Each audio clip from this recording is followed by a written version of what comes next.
Hello and welcome back to your own YouTube channel it's for Hindi 1 to 1 daily use sentences. Art है, फटाफट से करते हैं इनको ट्रांसलेट। देखते हैं कि अगर आपने इन्हें कहना हो इंग्लिश में तो आप कैसे कहेंगे। वह अपनी गलती मानने को तैयार नहीं था। वह ही नहीं, मतलब नहीं है, सॉरी। तो ही इज नॉट, वह नहीं है मानने को तैयार। सो पहले हम रेडी को ट्रांसलेट करते हैं। He is not ready to, क्या करने के लिए? गलती मानने के लिए। सो एक्सेप्ट अपनी गलती, हिज मिस्टेक। यहां पर प्लीज ये गलती मत कीजिएगा कि आप कह दें he is not ready to accept his own mistake. His mistake का मतलब भी उसी की गलती है, तो हिज ओन में उसकी अपनी खुद की गलती, ऐसा थोड़ा ना होता है। So he is not ready to accept his mistake. फिर आता है मैंने यह काम अपनी मर्जी से किया है, सॉरी किया। आई डिड दिस, मैंने यह किया अपनी मर्जी से, willingly. I did this willingly. अब देखिए, अब में से बहुत सारे लोगों को लगेगा कि यह काम तो मैंने कहा ही नहीं। तो आई डिड दिस वर्क भी कह सकते हैं। आई डिड दिस भी अगर आप कहेंगे तो मैंने यह किया अपनी मर्जी से। सो उसको ये क्लियरली कन्वे करता है। लेकिन आप ज्यादा पर्टिकुलर होके I did this work willingly भी कह सकते हैं। ग्रामेटिकली वो करेक्ट ही कंसिडर किया जाएगा। तुम छोटी छोटी बातों का बतंगड़ बना देते हो। ये हमने पहले भी कवर किया हुआ है। You make a mountain of a molehill. ये एक कहावत है जिसका मतलब होता है बात का पतंगर बनाना या फिर राई का पहाड़ बनाना। So you make a mountain out of a molehill. फिर आता है वह हमेशा मुंह लटकाए रहता है।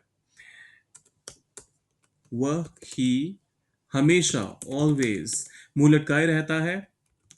लुक्स अपसेट, ही ऑलवेज लुक्स अपसेट। मतलब मुंह लटका के रखना। तो इडियम भी मैंने बता दिया आप लोगों को, अगर आपको याद हो तो। पुल अ लॉन्ग फेस। तो ही अच्छा, पुल अ लॉन्ग फेस का इस्तेमाल करके अगर इसी चीज को ट्रांसलेट करना हो तो आप कैसे करेंगे? मैं यहां पर ये इडियम भी लिख देता हूं। To pull a long face. चलिए, इसका इस्तेमाल करके अगर इस सेंटेंस को ट्रांसलेट करना हो तो आप कैसे करेंगे? सोचिए जरा, डालिए उसे कमेंट बॉक्स में और आगे चलते हैं हम। तुमने मेरी मेरी मेहनत पर पानी फेर दिया। तुमने, यू, मेहनत पर पानी फेर दिया। वेस्टेड, मेरी मेहनत, all my efforts. You wasted all my efforts. You wasted all my efforts. उसने अपनी जबान पर काबू, अरे ये भी हमने कवर किया हुआ है, पता नहीं क्यों ये रिपीट हो रहे हैं सारे। उसने ही अपनी जबान पर काबू रखा। सो कंट्रोल करने का मतलब होता है किसी भी चीज को काबू करना।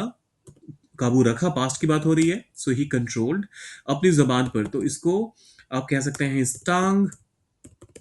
और जैसा मैंने पिछली बार भी कहा था, आप इसके बदले अगर आपको लगता है कि इससे बेहतर ट्रांसलेशन होगा, अगर हम हर वर्ड को ट्रांसलेट ना करें तो आप ये भी कह सकते हैं ही कंट्रोल्ड हिमसेल्फ।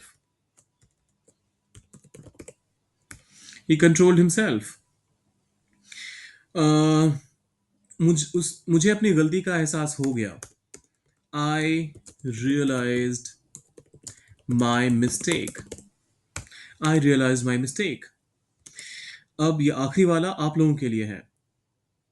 मुझे तुमसे कोई शिकायत नहीं है। अगर इस चीज को ट्रांसलेट करना हो इंग्लिश में तो आप कैसे ट्रांसलेट करेंगे? सोचिए जरा। अच्छा, ये खाली ध्यान दीजिएगा, कंप्लेन, कंप्लेन का मतलब होता है शिकायत, ये तो आपको पता ही है। लेकिन कंप्लेन के साथ ना एक बड़ा ही पर्टिकुलर प्रेपोजिशन आता है। कौन सा वाला? सोचिए, थोड़ा सा रिसर्च कीजिए और इसका ट्रांसलेशन देखते हैं आप में से कितने सारे लोग सही कर पाते हैं। डालिए उसे कमेंट बॉक्स में और जाने से पहले सब्सक्राइब, लाइक और शेयर करके जाइएगा। मिलते हैं जल्दी।